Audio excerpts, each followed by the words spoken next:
Scale and proportion are all about context and the human eye.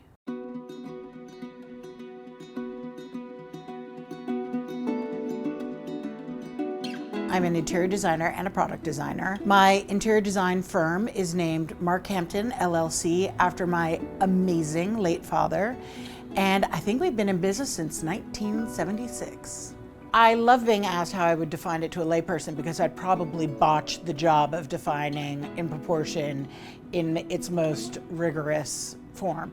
So to a layperson, I would verbally sketch it out as how the sizes of things should be and how they relate to each other, but also the elements that compose the thing. I think the theory that there's a right and wrong when it comes to proportion is totally true. I do think that proportion is the most quantifiable. It's the least subjective. It can be the proportion of a color versus another color, or the proportion for my line of work, for the decorator proper, the amount of pieces in a room that have legs versus the amount of pieces in a room that have skirts. It's all those proportions in the search of balance. In really successful rooms, I like pieces that are scaled in a couple of different ways. I feel that I might have a bergère, which I do here, which is an antique, and it is scaled in one way. And then I have a large sofa that I made deep for myself that is scaled in another way. And there are different pieces around the room that create a rhythm that keeps the eye from falling into a static state. You want a room where your eye can happily travel over things. If everything were a jumbo mass piece, it wouldn't fit into the room. I'd be busting into corners. And likewise, if everything were antique, I don't think it would be comfortable. So I like that variation. I always come back to thinking of ingredients, you know, the proportion of ingredients that you put to make something taste good. And I recognize that you can have a very interesting room that is purposefully out of scale. Exhibit A, I have a mantelpiece here. What is the proportion of the elements of the mantelpiece in and of itself, create its overall scale, and then how is it in scale or not in scale to the chimney breast on which it lives? And then further, the chimney breast, how does it feel as a central part of the longer elevation, which is this whole wall? You can atomize it and make tiny elements, and then it keeps growing its context in a large degree.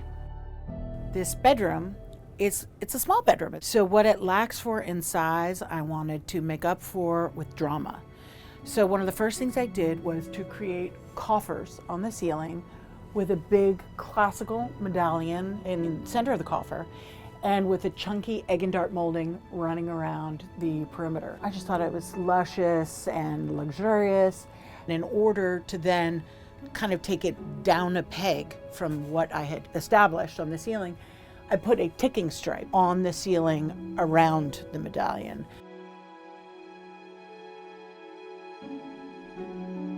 The notion that I subscribe to, which is you have to know the rules in order to break them, is true of most disciplines.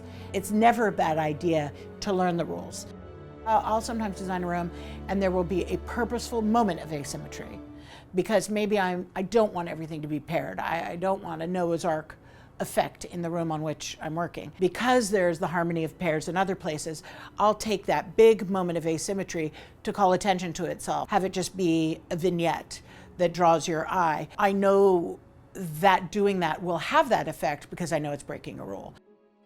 In New York City apartments, you can get a lot of anonymous interiors. So I do like to add architecture to the room to ground it. I like to have that classic touch, whether it's a beautiful big baseboard or a low dado, which is the chair rail and the area below the chair rail. I've depressed the dado so that I have a really sweeping ceiling that amplifies the height of the ceiling.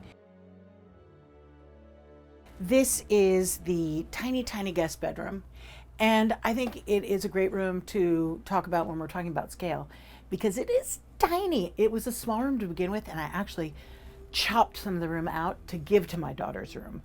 But I think that you can have a little room like this and make it into a jewel box.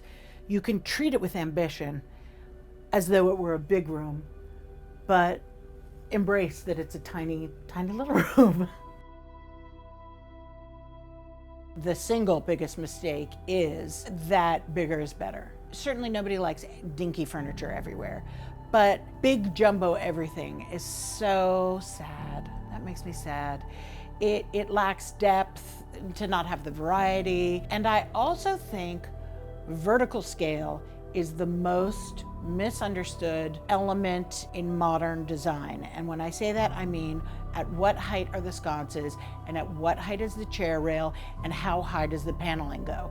So I do like to add architecture to the room to ground it.